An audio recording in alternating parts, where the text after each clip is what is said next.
Muy buenos días a todos. Espero que estén muy bien en estos días tan especiales. Bienvenidos también al ciclo de tecnología en los cuales venimos trabajando junto a Rolando y a distintas voces y a distintos expositores un tema tan central como es la de la inteligencia artificial. Pero a raíz de los hechos acontecidos en los que estamos inmersos todos, tanto sea a nivel mundial como particularmente nacional, el tema de la ciberseguridad se ha tornado y ha eclipsado un poquitito a la inteligencia artificial, pero va a estar incluida en la temática también de hoy. Y para eso convocamos a Lucas Paus, que es un experto en la materia y nos va a venir a contar y a desarrollar un poco todo este tema de las problemáticas habituales que surgen de lo que es la ciberseguridad. Si me permitís, Rolando, antes de darte Sí. el pase, me gustaría contarles un poquitito acerca de Lucas, ¿sí? Ya que estamos comentando que tiene amplia experiencia porque él está hace 20 años en la industria de la tecnología y la seguridad informática. Si bien estudió algunas ciencias como la química, es la licenciatura en sistemas la que ha predominado en su vida y cuenta con esta trayectoria tan amplia de trabajos en distintas empresas, logrando alcanzar obviamente objetivos mediante la aplicación de estos conocimientos que han generado un gran valor. Su experiencia, desde lo que es la evaluación de vulnerabilidades y pruebas de penetración en infraestructura, más aplicaciones web, hasta el análisis de malware y el aseguramiento de tecnologías inalámbricas, nos trae también a nuestros oídos, ¿no? Porque él aplica fuertemente los temas de legalidad en el ámbito de la seguridad informática y sobre todo tiene un fuerte compromiso con la ética. Hoy está formando parte, está muy involucrado en todo lo que es este revolucionario mercado argentino de banca y fintech, cambiando un poquitito las reglas del juego y siendo el CISO de la aplicación Modo, ¿sí? Entonces, en su rol lidera eh, equipos, ¿sí?, en la prevención de fraudes y sobre todo da respuesta ante incidentes y compliance. Así que ahora sí, Rolando, quería contarles quién era Lucas, por qué lo convocamos y te dejo con la actualidad para que nos hagas una introducción, Rolando. Sí, gracias Andrea. La verdad que es muy oportuno contar con la presencia de Lucas porque es un especialista en el tema y claramente es un problema para nosotros considerar este tema en nuestras profesiones. Quiero mencionar que Checkpoint Research, que es una empresa dedicada a ciberseguridad, indica que los ciberataques semanales en términos globales aumentaron un 7% en el primer trimestre del 2023 y que Argentina lidera el ranking regional de ciberataques con un promedio de 2.052 por semana. Esto indica un crecimiento de hasta un 22% con respecto al año anterior. Eso está marcando claramente una necesidad, tanto de las organizaciones como los profesionales que se desempeñan independientemente, de considerar este aspecto sumamente delicado en el manejo de la información propia como de la de terceros. Por ese motivo, Lucas es una persona que nos va a informar sobre este escenario, los riesgos que implica en este contexto el manejo de información sensible y nosotros como profesionales nos encontramos permanentemente manejando información de características de este tipo. Así que Lucas, si te parece, comencemos con la presentación y luego tenemos consultas sobre la misma seguramente. Así que muchas gracias por venir y adelante. Bueno, muchas gracias a ustedes por invitarnos, por invitarme, tanto a Rolando como a Andrea, un placer estar acá y un placer para mí evangelizar en esto de ciberseguridad, como nosotros solemos como decirlo, ¿no? Vamos a empezar un poquito con la agenda porque ya me presentaron súper bien, así que quiero contarles un poco con qué vamos a estar trabajando hoy, o al menos me gustaría atacar algunos temas, ¿no? Para empezar a ponerle un poco de luz a esto de que tiene que ver con la ciberseguridad, el hacking y demás, ¿no? Entonces, en principio vamos a estar trabajando sobre todo lo que tiene que ver con conceptos básicos, después nos vamos a meter un poco a definir cuáles son algunas figuras claves en todo este ecosistema, los hackers, los defraudadores, mulas, ¿sí? Vamos a meternos un poco más, a hacer doble clic en algo que los afecta a ustedes y nos afecta a todos como comunidad, como sociedad, que son las ciberestafas, cuáles son las más utilizadas. Vamos a hacernos también un poco de incluir temas que tengan que ver con troyanos, ransomware, inteligencia artificial, como ya adelantaron un poquito. Y por último vamos a cerrar pensando cómo nos protegemos, ¿sí? Cómo podemos hacerle frente a todas estas amenazas y una conclusión final. Entonces ahora sí, empecemos a hablar de algunos conceptos básicos de ciberseguridad. La idea de esto es que se comprenda en conceptos desde la base y después podamos seguir avanzando en términos técnicos, pero mi objetivo no es que salgan expertos de ciberseguridad, pero sí puedan entender a cualquiera persona que esté hablando un poquito de ciberseguridad en los términos que hablan, ¿no? Entonces, para eso es importante pasar por algunas definiciones básicas, ¿no? Y cuando hablamos de definiciones básicas, sale esta que es la ciberseguridad, ¿no? ¿Qué entendemos por ciberseguridad? Es un término que está bastante de moda en los últimos años, antes no se usaba, ¿no? Cuando yo empecé a estudiar era seguridad informática y justamente en muchos casos la gente old school la sigue llamando seguridad informática y no ciberseguridad. Hoy en día la ciberseguridad abarca un poquito más que la seguridad informática, pero vamos a las raíces. La seguridad informática, si nos ponemos a pensar qué es la seguridad informática, nos va a sonar dos palabras, seguridad e informática.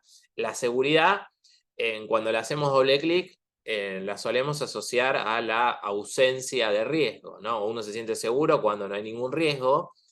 Ahora, cuando junta la ausencia de riesgo informático, es algo utópico o efímero, ¿no? Que no puede existir.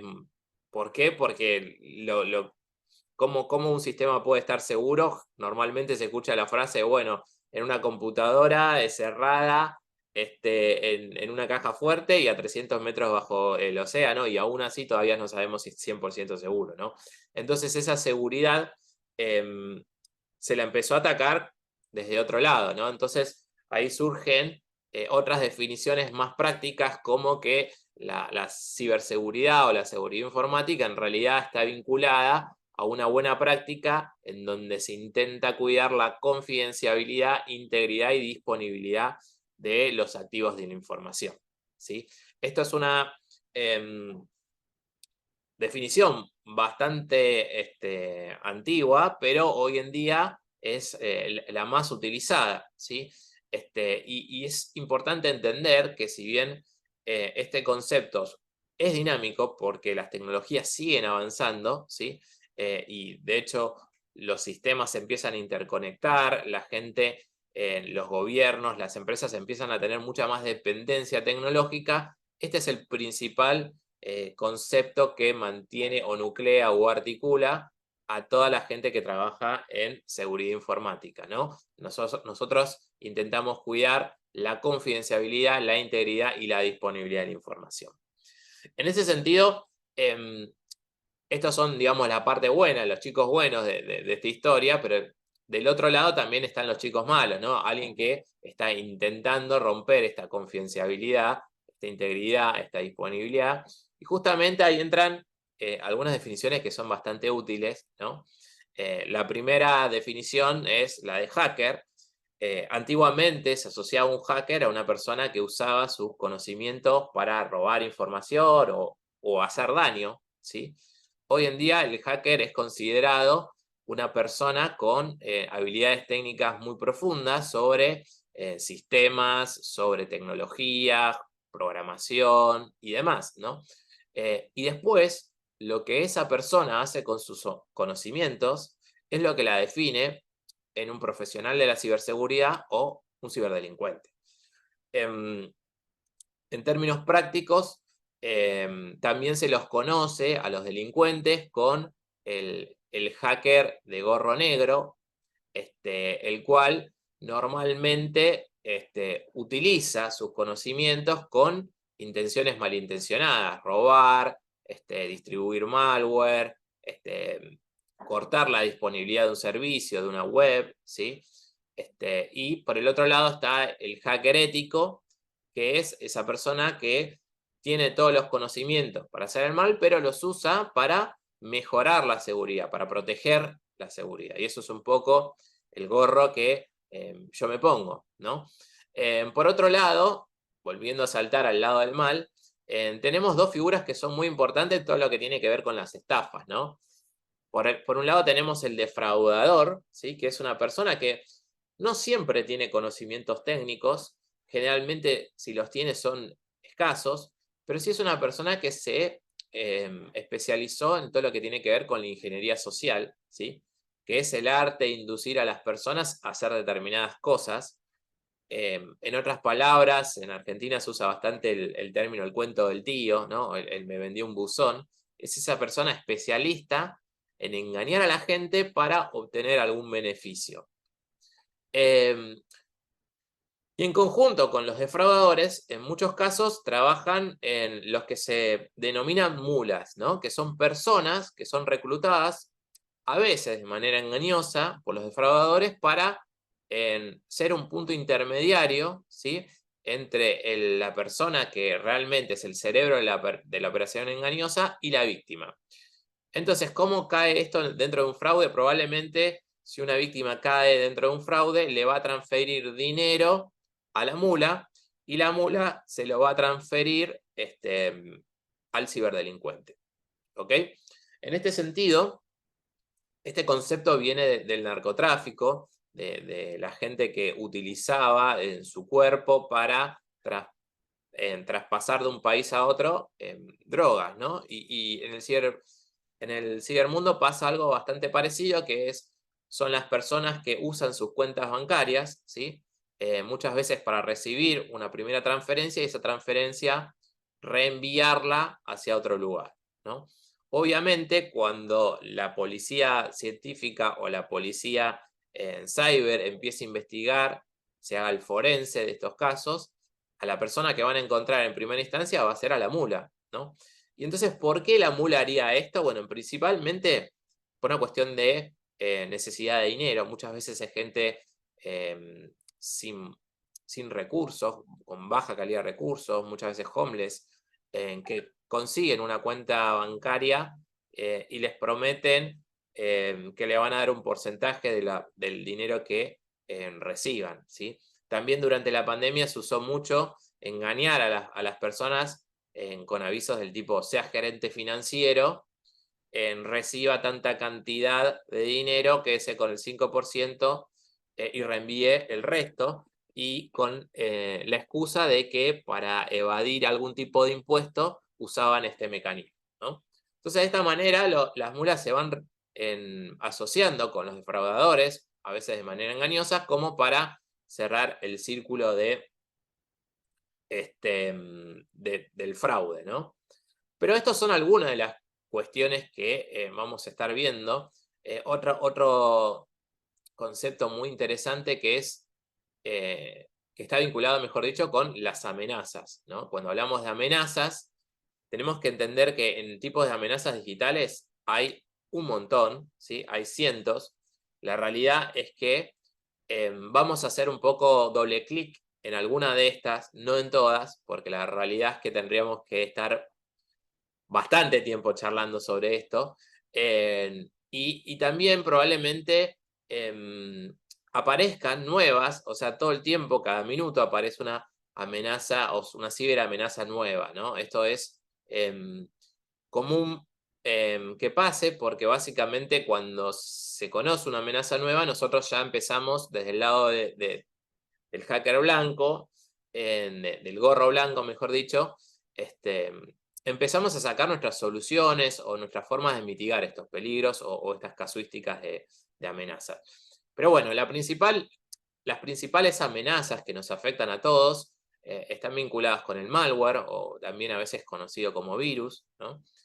Básicamente el malware, la palabra malware viene de malicious software, es decir, cualquier software que tenga un fin malicioso puede ser denominado malware. Dentro del malware existen también los famosos virus, ¿sí? Como que el virus es un conjunto chiquito que forma parte de los códigos maliciosos, ¿no? Es un tipo de malware, un tipo de código malicioso, el famoso virus. Hay veces que la gente entiende como virus cualquier cosa que te haga mal, y en realidad el virus es un código malicioso que está determinado por su tipo de propagación, ¿no? El virus se propaga de una forma automática, sin consentimiento de la víctima, ¿no? Después hay otra gran amenaza que tiene que ver con el phishing, ¿sí? Phishing es, en muchos casos, cuando uno recibe un correo electrónico por una entidad financiera o por una entidad conocida, ¿no? Y en realidad no es esa entidad, sino que hay un ciberdelincuente detrás de ese correo que se está haciendo pasar por esa entidad conocida, ¿sí? La ingeniería social está también muy vinculada al phishing y al malware. Muchas veces se articulan, trabajan en conjunto, y es un poco lo que habíamos dicho antes, ¿no? El famoso cuento del tío. Probablemente, si yo le pido a alguno de ustedes cuál es su contraseña, su número de usuario y su DNI para entrar al home banking, probablemente no me lo den, ¿sí? Ahora, quizás si ustedes reciben un correo de phishing en donde les dicen que por un problema de seguridad se tienen que volver a loguear, y cuando hacen clic en ese enlace ingresan a un sitio web muy parecido al del banco, no se dan cuenta que no es el mismo dominio, e ingresan su usuario y contraseña, me lo estarían regalando. Y en ese sentido es cómo funciona la ingeniería social, ¿no? La ingeniería social es una materia de estudio aparte de la seguridad informática, pero que está muy vinculada, ¿no? Otro punto que es muy importante, sobre todo en los últimos años, tiene que ver con la fuga de información. ¿Y a qué se refiere esto? Muchas veces nosotros tenemos nuestra computadora segura, nuestro dispositivo móvil seguro, no nos hackearon, y aún así se fuga información privada nuestra. ¿Y por qué puede ser esto? Bueno, probablemente donde nosotros teníamos almacenada información, puede ser un servicio de correos, puede ser un servicio, una página por ejemplo, LinkedIn, o alguna página de redes, o alguna página de hostings, o alguna página de servicios, de lo que quieran, puede haber sido comprometida, y dependiendo del compromiso, esa información que era nuestra y que era privada, como puede ser un nombre de usuario y una contraseña, es pública, ¿no? Y eso queda público en la web, y los ciberdelincuentes están súper pendientes de ese tipo de fugas de información para tratar de usarla en su favor, ¿sí? Por otro lado, el ransomware es otra de las frutillas del postre, como diríamos en la vida cotidiana, el ciberdelito, ¿sí? ¿Por qué? Porque hace más o menos 5 o 6 años, quizá un poco más, está de moda. Y está de moda porque es un modelo muy rentable para los ciberdelincuentes. Vamos a estar hablando un poco más de ransomware en algunos slides adelante, así que no me voy a meter demasiado. Y otro punto que quería tocar son los ataques en la nube, ¿no? Todo el mundo hoy utiliza Gmail, G Drive, iCloud o determinadas tecnologías que nos permiten a nosotros tener determinada información de forma privada, ¿sí? Por esto es muy atractivo para el ciberdelincuente que quiere acceder a esa información y entender un poco qué información tenemos, como para después encontrar su modelo de negocio y monetizarlo. Otra de las situaciones que también vemos a diario tiene que ver con el ataque a redes sociales, ¿sí? ¿Quién no conoce un amigo que le robaron el WhatsApp, que le robaron el Instagram? Esto es cada día más común, ¿sí? Vamos a estar charlando un poquito acerca de cómo cuidarnos de esto también. Ataques en aplicaciones web, hay un montón de sitios web que fueron comprometidos, que les ponen una imagen en que no tiene nada que ver con la entidad, en que los burlan, ¿no? Bueno, ataques a redes inalámbricas. Hoy mucha gente se conecta por diversas tecnologías como Bluetooth o Wi-Fi, ¿sí? Y estos protocolos son muy fácilmente hackeables, en términos de que no hace falta estar cerca. Hay dispositivos que logran, por ejemplo, capturar una Wi-Fi a 10 o 12 kilómetros. Entonces esto también es un vector de ataque muy importante para los ciberdelincuentes. Todo lo que viene vinculado con las smart homes, donde básicamente son dispositivos inteligentes, como puede ser un televisor, puede ser un aire acondicionado, pueden ser las luces, puede ser un Alexa o alguna especie de dispositivo que sirva para ayudarnos, para preguntarles y demás. También hay otro vector de ataque muy utilizado, otra amenaza, que es a través de los proveedores, ¿no? Si nosotros somos una compañía que utiliza determinado hosting o que determinada empresa para el correo determinada empresa para el servicio de correos, ¿sí? Y esa empresa es atacada, es vulnerada, nosotros vamos a percibir que toda nuestra información también fue vulnerada y que puede ser pública, ¿no? Entonces, también no solamente tenemos que cuidar nuestra información, sino también ser responsables de cómo nuestros proveedores cuidan nuestra información, ¿sí? ¿Cómo lo hacen muchas veces estos ataques? Justamente explotando vulnerabilidades, ¿no? Las vulnerabilidades son básicamente un error en el código de los programas, de las aplicaciones, de los sistemas, que permiten a un tercero, a un atacante, poder escalar un privilegio, poder escalar a un usuario que tenga mayores permisos para extraer determinada información, ¿sí? Y por último también están bastante de moda los ataques a infraestructuras críticas, que son ataques a plantas energéticas, a empresas de telecomunicaciones, a empresas de energía, empresas de petróleo, ¿no?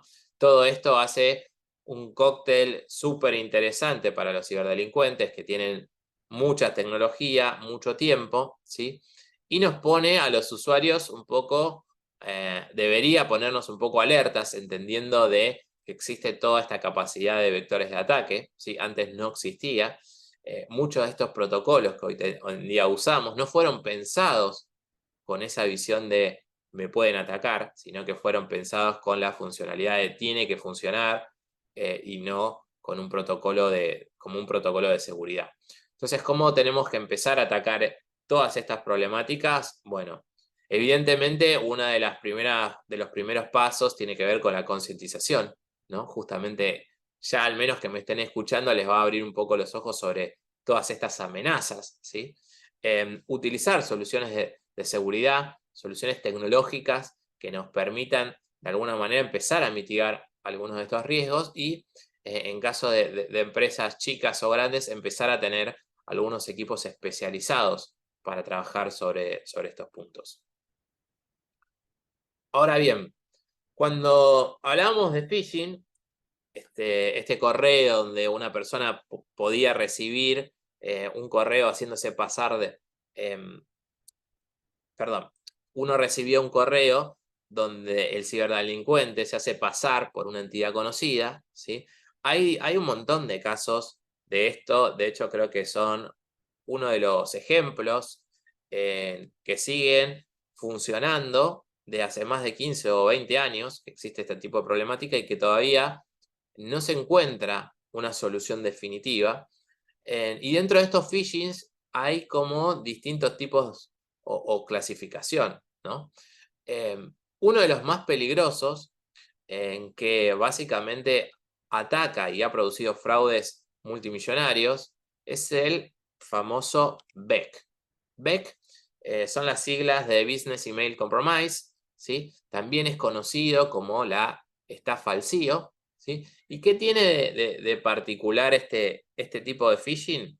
Bueno, evidentemente es un phishing apuntado, no es un phishing que se envía de forma masiva, ¿no? A una gran base de datos con usuarios o correos, sino que es un phishing específicamente apuntado a determinados sectores claves en una compañía, ¿sí?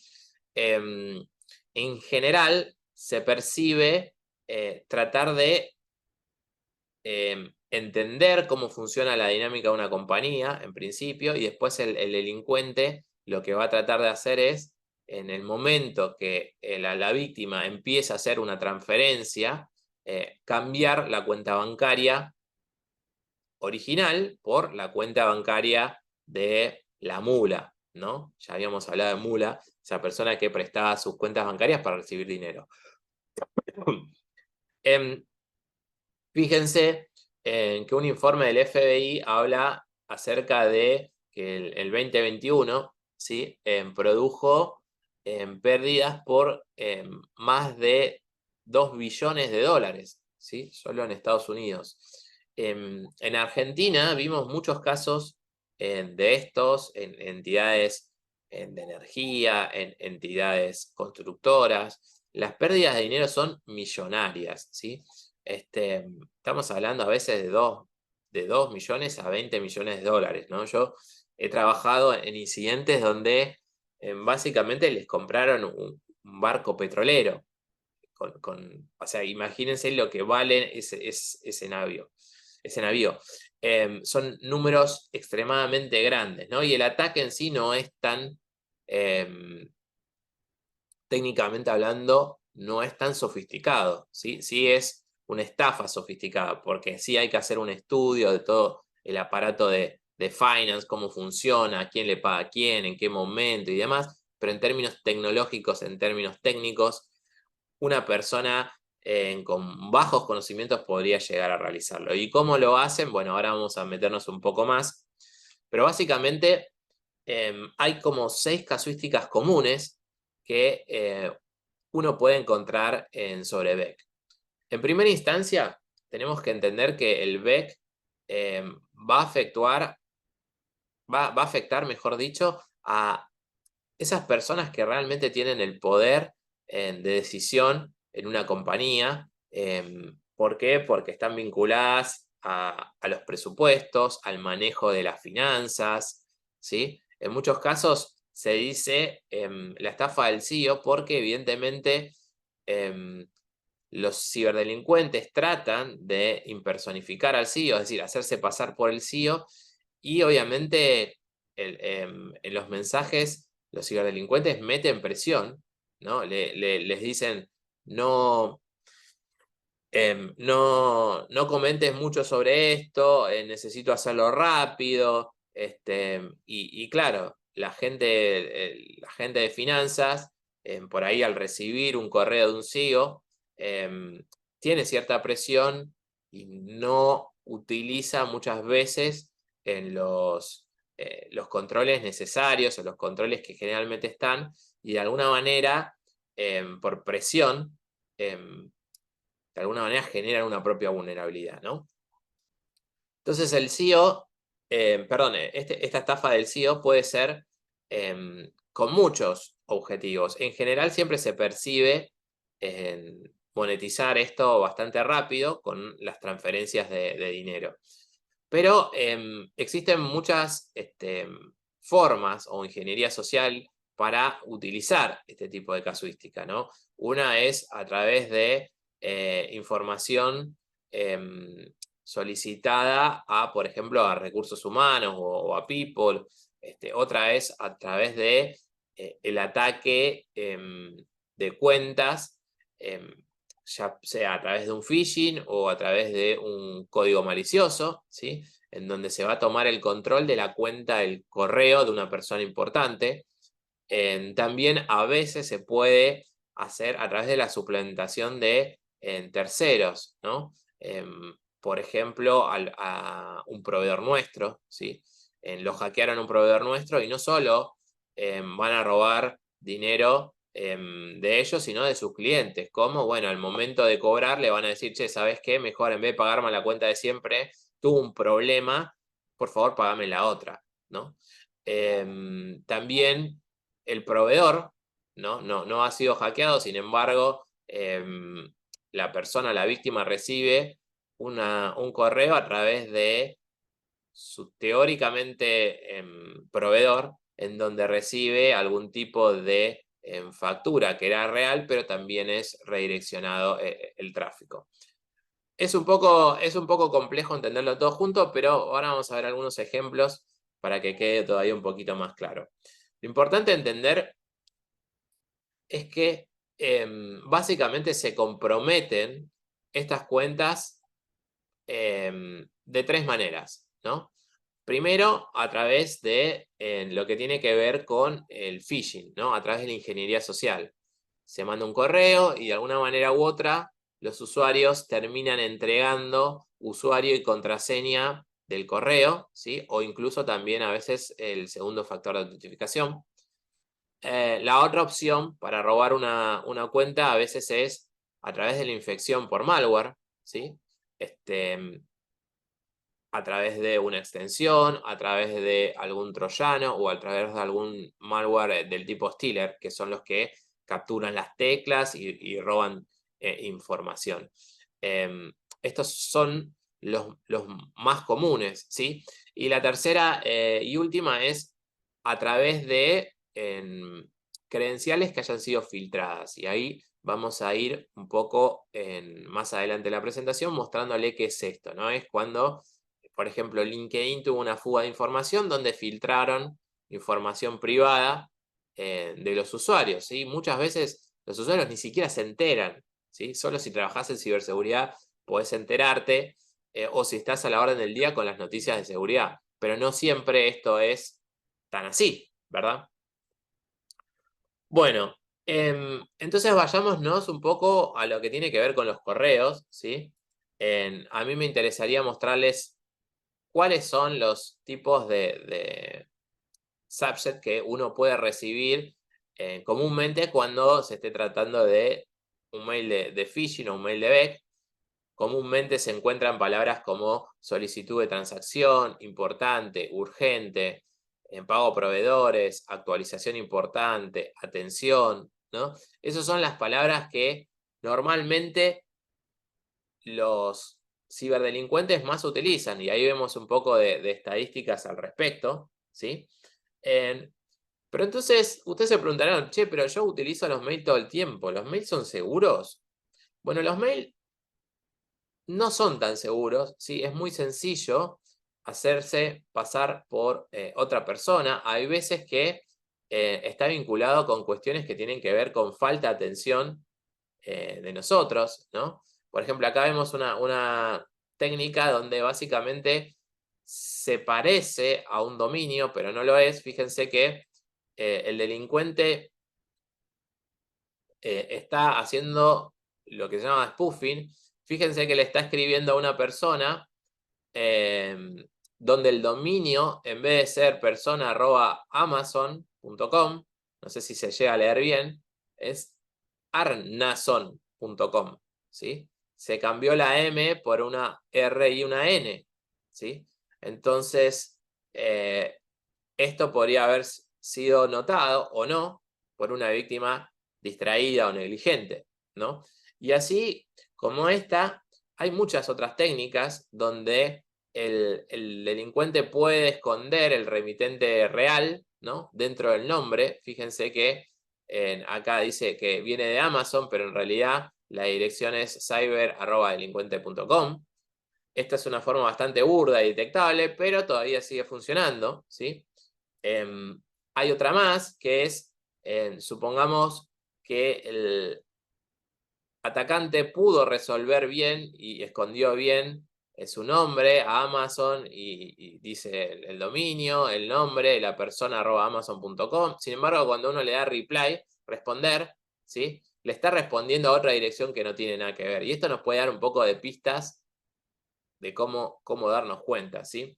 Pero estos son, digamos, técnicas bastante burdas que funcionan, pero todavía se puede complejizar un poco más.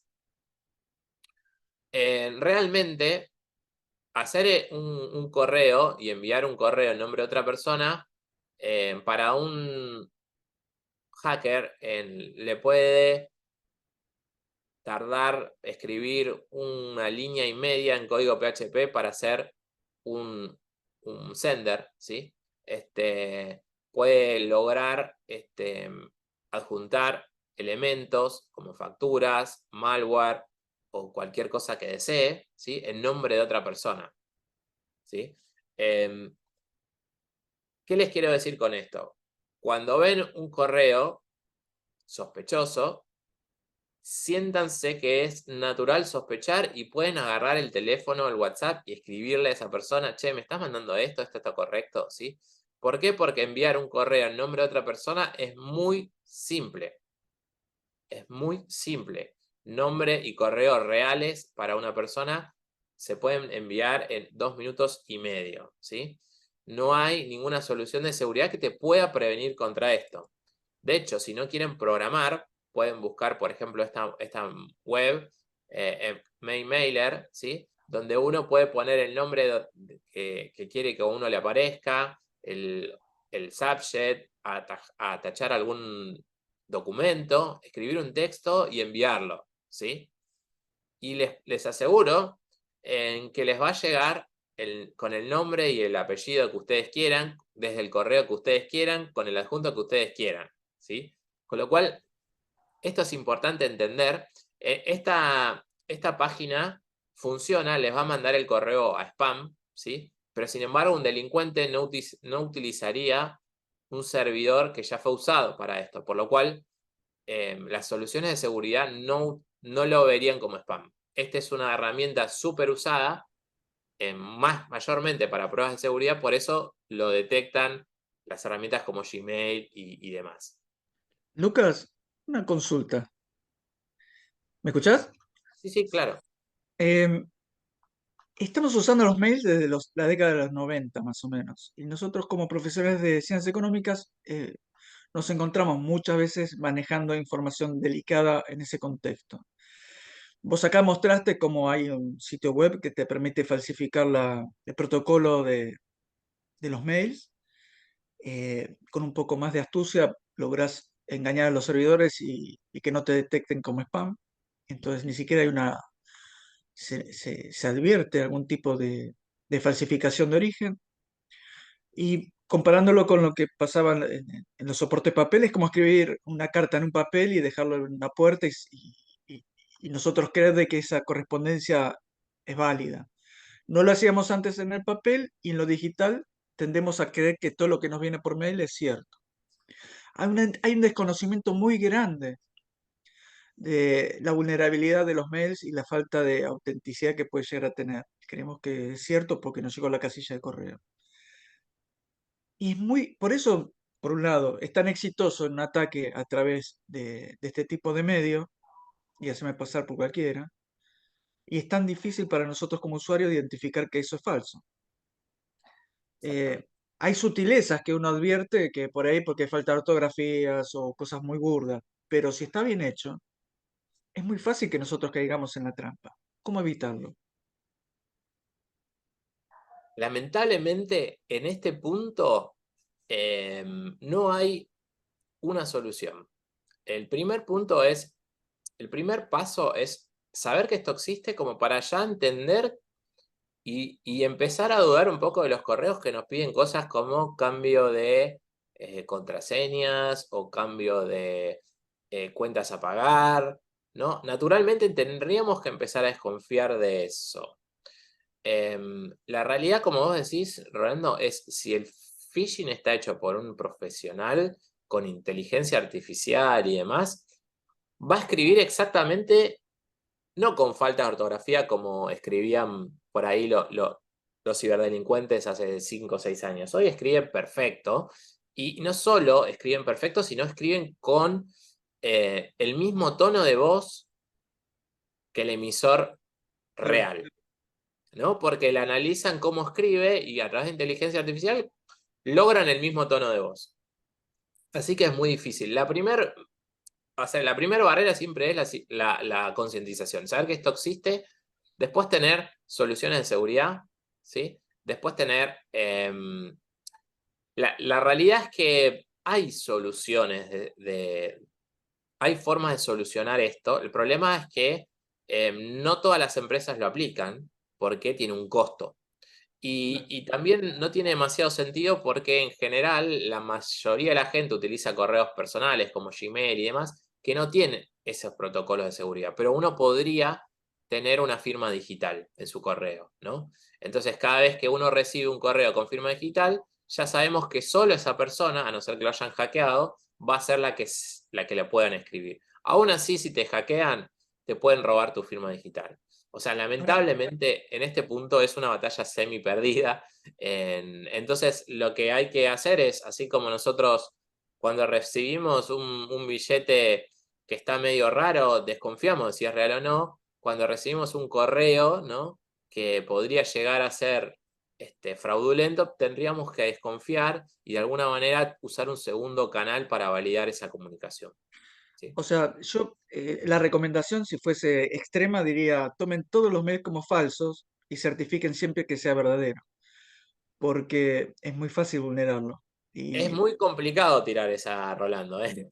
Mirá sí, que yo ya soy sé, un ya sé, mercenario de ya sé. ciberseguridad, si vos vas a desconfiar de todo, pero en realidad para mí tenés que desconfiar de algunos pocos donde te piden cosas específicas, ¿no? Si vos estás pagándole a un proveedor en la misma cuenta durante años, si el tipo te dice, bueno, aumentamos, no pasa nada. Ahora, si el tipo de un día para el otro te dice, che, cambiamos la cuenta, Claro. ahí podés levantar el teléfono y testear, ¿no? Usar otro medio de Si te mensajería, por llega ejemplo, un WhatsApp, ¿no? correo electrónico de una tarjeta postal de una prima tercera que nunca viste en tu vida y por ahí podías desconfiar y no abrir ese archivo adjunto. Tal cual. No sé, creo que podrías hacer un responder y preguntarle algo antes de abrir ese archivo adjunto, ¿no? Pero bueno, quiero seguir un poco avanzando, Dale. perdón, ¿eh? No No, sé, por Andy, favor. si querías hacer una pregunta. No, los estaba escuchando muy atentamente, ¿no? Entonces, me imagino la dinámica diaria que tiene también el profesional de ciencias económicas que recibe muchísima información. Y me acuerdo cuando hubo varios mails de AFIP, ¿te acordás que eran, que tuvo que salir la misma AFIP a decir que no, que habían hecho querían hacer un phishing y era una suplantación de identidad, entonces que desestimaran, eso es en forma continua. Entonces, por todos lados estamos totalmente afectados. Eso casualmente te estaba escuchando y me recordaba ese ejemplo de la FIP. Acá, generalmente en Argentina, las entidades más afectadas son entidades financieras, ¿no? Lo más común es recibir un phishing de un banco. Después Sí. siguen las redes sociales, Gmail y iCloud. Esos son como los principales. También algunos servicios tipo Netflix, Spotify y demás también pueden llegar a recibir este tipo de correos. También en un momento están muy fuertes campañas con la fotomulta, eso, la famosa foto del radar y vos la recibías y era un malware en realidad, no habías hecho nada y uno por tratar de ver si había pasado un semáforo o se había excedido en la velocidad, hacía doble clic y se infectaba con un malware enorme. Pero bueno, no era la FIP, no era el banco, no era Spotify, era un ciberdelincuente haciéndose pasar por, ¿no? Y ahí también hay un tema súper importante donde tenemos que tener en cuenta que no podemos ser negligentes en confiar simplemente porque dice de tal, es tal, ¿no? Es como si te tocan el portero eléctrico, che, soy la tía abuela, no me prestás 10.000 pesos, no le vas a enviar los 10.000 pesos, ¿no? O sea, vas a hacer una... Y acá es un poco lo mismo, ¿no? Acá quería traer otro caso donde también se utilizó como para robar información, es muchas veces uno copia a gente como una copia secundaria, ¿no? O sea, uno como proveedor le escribe a un cliente y en el medio también por ahí hay otras personas secundarias que también tienen que estar en copia por necesidad, ¿no? Y a veces ni el proveedor ni la víctima tiene las cuentas hackeadas, sino que en realidad lo tiene el tercero, ¿no? Y a través del tercero que fue comprometido, el delincuente puede pararse entre medio de la comunicación haciéndose pasar por el proveedor o por la víctima, ¿sí? Entonces, este también es un caso bastante divertido para analizar, porque en realidad cuando uno analiza a la víctima o el proveedor se da cuenta que ninguno de los dos fue comprometido. Sin embargo, el que fue comprometido fue el tercero y el tercero obtuvo información de cómo era toda la comunicación y logró pararse en el medio y decirle a uno en que era el proveedor y al otro le decía que era la víctima, ¿no? Entonces se paró en el medio de la comunicación y podía manejar la comunicación hasta el punto del pago, donde ahí hizo el cambiazo por la dirección de SWIFT o por la dirección del CBU correspondiente para que le llegue a otra persona. Otro punto que hablábamos era todo lo que tenía que ver con credenciales filtradas. Acá hay un sitio que se los dejo para que investiguen. Este sitio lo que hace tiene que ver con publicar si tu dirección ha sido filtrada, ¿no? Entonces yo ahí puse mi dirección personal, ¿sí? Y como ven, si bien a mí nunca me hackearon, a todos en los resultados de este sitio web me dice que mi correo fue afectado por 20 data breach. Es decir, que 20 de los proveedores que yo usé fueron hackeados y distribuyeron información privada mía. Por ejemplo, LinkedIn, Twitter, en Dropbox, ¿sí? Bueno, Fotolog y Taringa quizá hablan un poco de mi edad. También Collection One, que tiene 2.7 billones de datos, es una captura de una base de datos muy grande donde hay contraseñas, direcciones, DNI, de un montón de gente. Bueno, ahí mi correo también figura, ¿no? Y este es un lindo ejercicio para que hagan todos de su casa, con sus direcciones corporativas o direcciones personales, donde pueden saber si sus claves o si su información privada está disponible en Internet, ¿sí? También para la gente que tiene un correo corporativo, en esta página que es Have I Been Pwned, básicamente tiene un servicio donde uno puede agregar su dominio, ¿sí? En caso mío yo trabajo en Modo, entonces agregué el dominio @modo, y si hay algún correo que fue comprometido que termina en @modo.com.ar, a mí me va a avisar, ¿ok? Es un consejo útil que les puede servir a todos para asegurar sus estudios, ¿no? Es gratis, así que por eso también lo recomiendo, ¿no? Y bueno, esto tiene que ver también con un poco el tema de usar siempre un segundo factor de autenticación, porque las contraseñas pueden ser robadas, de no usar siempre la misma contraseña en todas las entidades, ¿no? Ya sea en Dropbox, en LinkedIn, en Twitter, siempre tener una contraseña distinta, así como nosotros no tenemos la misma llave para todas las puertas. La del auto tiene su llave, la de la casa tiene otra llave, la de la caja fuerte tiene otra llave, etcétera, etcétera. Lo mismo deberíamos empezar a cuidar nuestras contraseñas, no compartiendo la misma contraseña en todos los servicios sociales, en todos los servicios o aplicaciones. Y hay una pregunta que seguramente me quieren hacer, es bueno, ¿cómo hago para recordar la llave o la clave del home banking, la clave del correo, la clave de mi red social, la clave de... Bueno, para eso existen los gestores de contraseñas, ¿sí? Y a partir de eso uno puede ir guardando de forma segura las contraseñas y solo se tiene que guardar una, que es la del gestor de contraseñas, ¿sí? Eso es una buena práctica. La otra forma donde uno puede ser comprometido a través de un BEC es a través de códigos maliciosos, ¿sí? A través de, por ejemplo, una extensión en Chrome, una extensión maliciosa, ¿sí? A través de descargar un PDF o un archivo de Office, un doc, a través de alguna DLL, ¿sí? O inclusive a través de un archivo ejecutable o un .exe. Cuando uno tiene este tipo de problemas,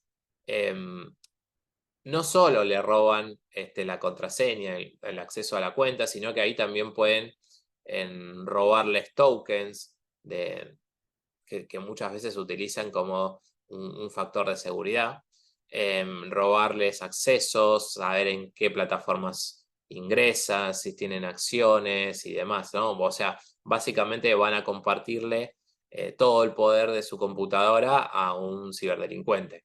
De hecho, es más probable que el delincuente tenga incluso más poder que el que ustedes tienen, porque a través de la inyección de sistemas operativos y demás van a tener más privilegios que el administrador de esa computadora. Entonces, bueno, ¿cómo actuamos ante un BEC, ¿sí? Bueno, ahí usé una palabra, be careful. La idea es siempre tratar de, cuando ustedes ven algo sospechoso, parar, hacer una segunda confirmación a través de un teléfono. No se olviden que esto siempre persigue en general cuentas bancarias, ¿sí? Persigue transferencias. Entonces ahí podemos meternos y tratar de chequear a ver si se está haciendo algún tipo de fraude con un llamado telefónico y demás. Si se confirma que hay un fraude, lo primero que hay que hacer es conectarse con los equipos de seguridad que seguramente van a estar analizando los correos, los dominios y demás. Si las empresas no tienen equipos de seguridad especializados, también existe la Fiscalía en Capital Federal, la Fiscalía especializada en ciberseguridad. Tenemos un fiscal muy bueno que es Horacio Solín, que les puede ayudar a plantear una demanda, una denuncia, ¿no? Entonces, es importante entender todo este marco como para después tener un poco más claro que tenemos que ir a hacer una denuncia porque probablemente haya un delito atrás, haya una estafa, ¿no? Y bueno, algo que es súper importante, no solamente es en este ciclo de B, que es entender cómo funciona, que es por ahí la parte de la preparación, entender sino cómo se haría la detección, ¿no? A través de, che, esta dirección no es la real de la persona que me está escribiendo. Frenar eso, ¿no? Y después empezar a la última fase, que es las actividades post-incidente, ¿no? Acercarse a hacer una denuncia, compartir ese material con las fuerzas, como para avanzar en esa denuncia y que ese actor malicioso no siga trabajando sobre esas casuísticas. Bueno, voy a ir un poquito más rápido. Otro dolor de cabeza que aparece mucho tiene que ver con el ransomware. Sí, el ransomware básicamente es un software malicioso que lo que hace es infectar nuestro sistema, ya sea una computadora o un dispositivo móvil, robar información sensible y amenazarnos, ¿sí? Con publicar esa información sensible, además de cifrar toda la información. ¿Qué significa? Que cuando uno quiere abrir el archivo de la base de datos o el Excel, le va a aparecer una extensión distinta a la común y cuando le haga doble clic no lo va a poder abrir. Y así le va a pasar en todos los archivos más o menos útiles. Entonces, esto haría congelar a una compañía que no tiene acceso a sus bases de datos, a sus archivos de ofimática y demás.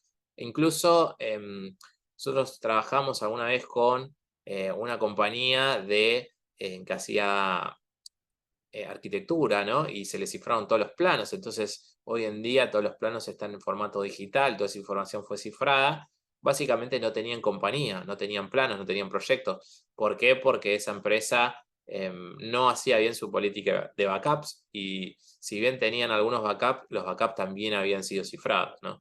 Y una vez que te roban la información y te cifran la información, lo que tratan de hacer es extorsionar a la víctima para pagar un rescate a través de criptomonedas, ¿sí? Este ransomware da grandes dolores de cabeza. Escuchamos hablar del PAMI, también de la Comisión Nacional de Valores.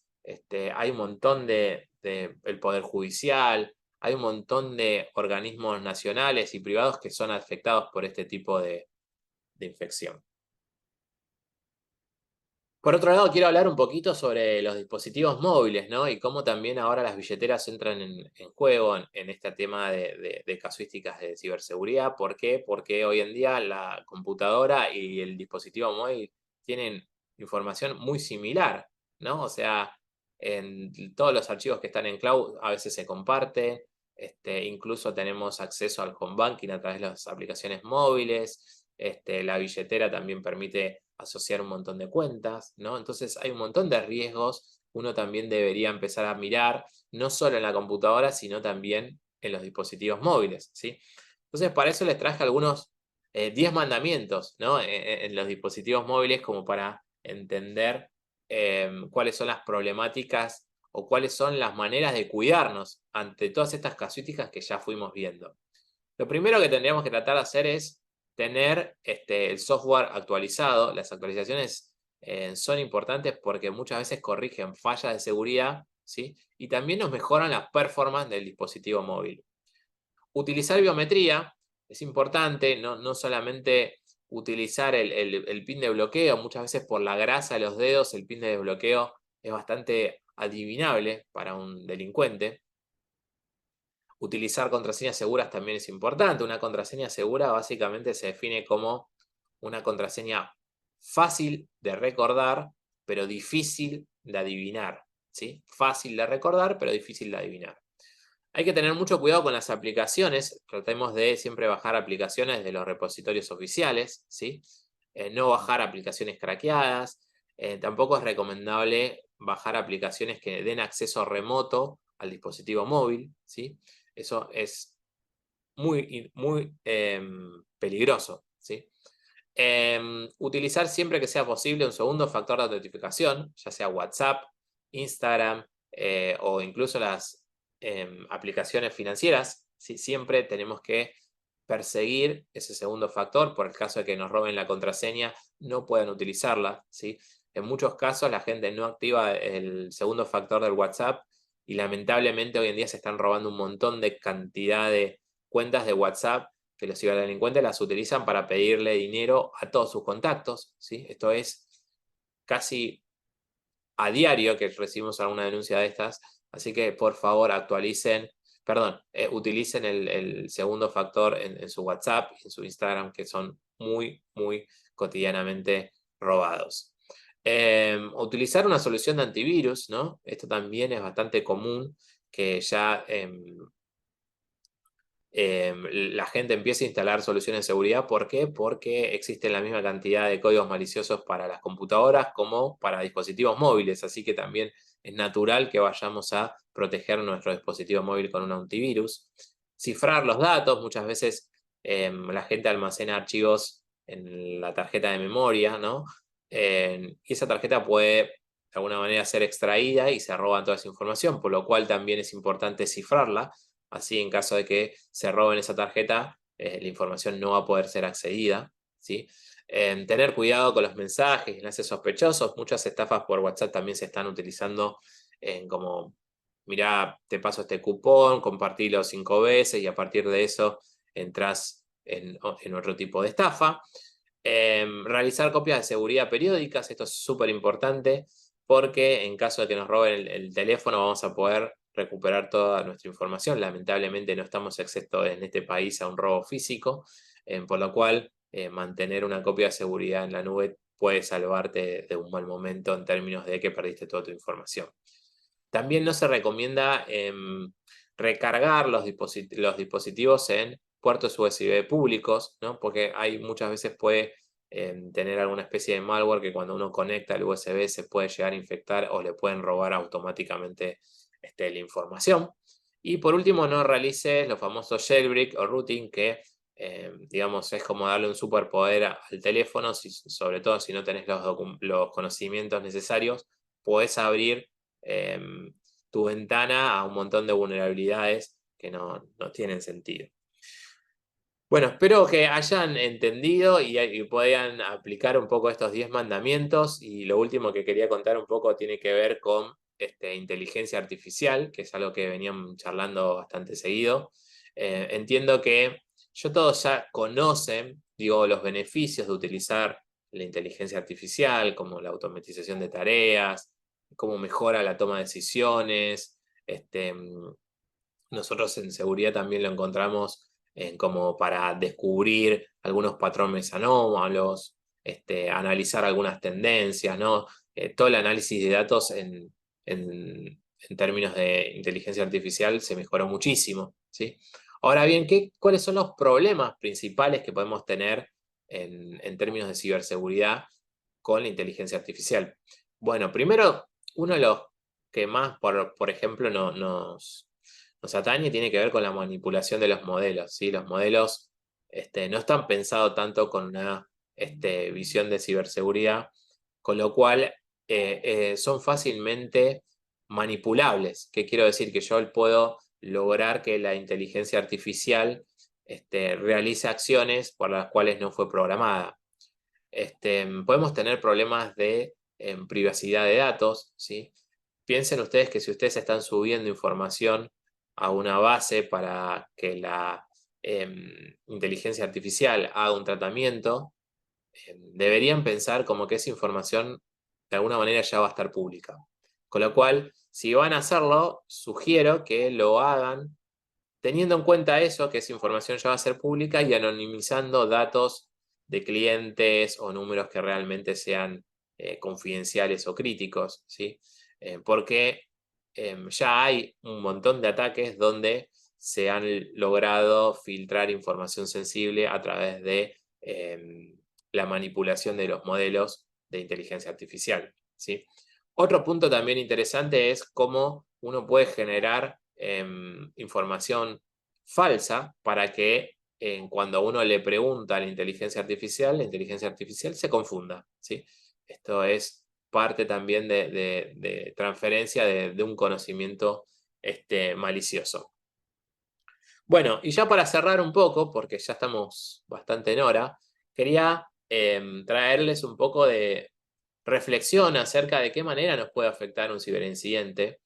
Pensemos que un incidente de este tipo puede afectarnos muchísimo en relaciones comerciales, ¿no? O sea, si vos hiciste un servicio y después, cuando te van a pagar, en realidad te pagan a otra cuenta porque tenés tu cuenta filtrada o porque la otra persona tenía una cuenta filtrada, bueno, obviamente eso va a romper muchísimo la confianza que tengan entre partners, ¿sí? Puede afectarnos también en un impacto en la reputación, ¿no? Imagínense si, no sé, la página web de su estudio jurídico es de alguna manera hackeada y ponen, no sé, imágenes de otra empresa o imágenes en subidas de tono, ¿sí? Esto ha pasado en entidades financieras muy grandes. Incluso, ¿cómo puede llegar a afectar una fuga de información algún tipo de cumplimiento normativo, de leyes que estén en contra o mejor dicho, a favor de la privacidad de datos personales, ¿sí? ¿Qué explicación tendrían que darle ustedes a un cliente al cual le robaron datos sensibles porque su computadora o su dispositivo móvil fue de alguna manera hackeado, ¿no? Entonces, estas son solo algunas de las muchas, y créanme que hay muchísimas acciones que pueden afectar, ¿no? Afectar a una empresa, a una entidad, a un cliente, a un usuario. Nosotros si nos ponemos a investigar, estos son 5 o 6 conceptos que es como la puntita del iceberg, pero realmente desde la suba de seguros o cuestiones legales van aumentando cada día más, ¿no? Y me queda una cosita más que es cómo nos protegemos, Roland. Y ya con esto cerramos. La primera cosa que quiero traerles es, a partir de estas capacitaciones, nosotros ya vamos a empezar a trabajar, a abrir un poco más los ojos, a estar más despierto con términos de ciberseguridad y cuáles son las problemáticas. Me gustaría también que empiecen a pensar en usar soluciones de seguridad como antivirus, ¿sí? En utilizar las actualizaciones automáticas, actualizar los sistemas operativos actualizados, utilizar las aplicaciones actualizadas también. En la parte de backups también son muy importantes, no queremos perder nuestro trabajo, por lo cual es muy importante almacenar esta información en una copia de respaldo, en lo posible que esté desenchufada al cloud, que esté desenchufada a nuestra PC. Por ejemplo, puede ser un pendrive externo y después que obtuvimos nuestra copia, desenchufarlo, cosa que si nos infecta algún tipo de código malicioso no pueda cifrar todo al mismo tiempo. Y bueno, hasta acá estamos. No sé si había alguna consulta. A ver, si estábamos preocupados antes de empezar la charla, creo que ahora estamos más. Pero realmente fue una presentación que abarcaste un montón de aspectos, muy completo. Yo como conclusión te diría que no hay ni sistemas 100% seguros, ni proveedores seguros, ni una solución 100% segura. Lo que sí hay un comportamiento nuestro tendientes a dar seguridad a lo que hacemos dentro del escenario digital. Porque más allá de lo que nos provea la tecnología, lo importante es que nosotros sepamos qué riesgos estamos asumiendo al momento de mandar un mail, aceptar un mail como cierto por defecto, y sobre todo cuando hay en el medio un valor importante a validar o transferir o comercial que tenga que ver con una eventual pérdida de dinero, ¿no? Eh, Claramente después de la pandemia, mucha delincuencia se fue a este nuevo escenario, que es altamente rentable, y las amenazas caen a ser más y más sofisticadas. Así que todo lo que nos has planteado, Lucas, me parece sumamente útil, y cada tema que tocaste es para profundizar un montón. O sea, no es solamente lo que vimos, sino que es un capítulo en sí mismo cada uno de esos temas. Exacto. Eh, no sé, Andrea, vos qué opinás, pero a ver, queda un montón de Totalmente. puertas abiertas, son temas para Sí, desarrollar tranquilamente en otros capítulos, ¿no? refuerzo el comentario que hiciste, Rolando, con respecto a qué actitud nosotros, ¿no? Cuán eh, interiorizados estamos de los riesgos, ¿sí?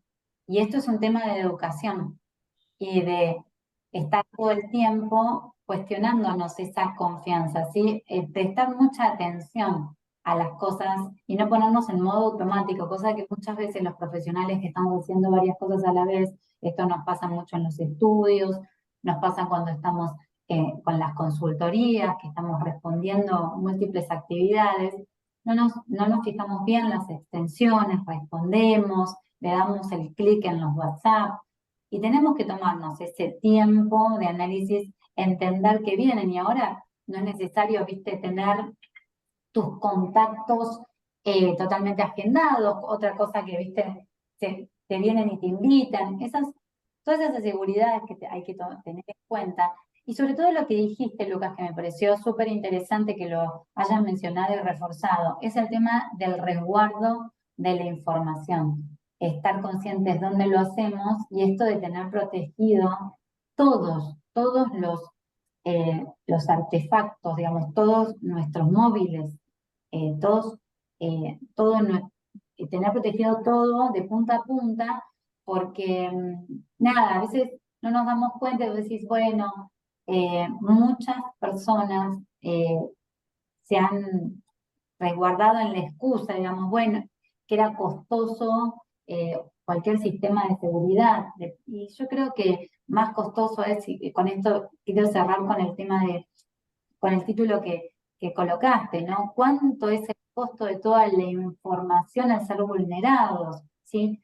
Con el ejemplo que diste de los arquitectos, le ha pasado a muchos estudios contables que se le han encriptado la información y han perdido años de historia de clientes, y es un costo enorme y a veces imposible de reconstruir. Y esto hay que marcarlo, ¿no? O sea, seguramente todo lo que hoy hablemos, creo, si ustedes no, por ahí no me dicen lo contrario, lo vamos a tener que reiterar en un corto plazo porque la tecnología avanza y así como se trabaja con todas las herramientas en forma positiva, también hay eh, gran parte de la humanidad que también está en contra de eso. Entonces, bueno, también es un trabajo.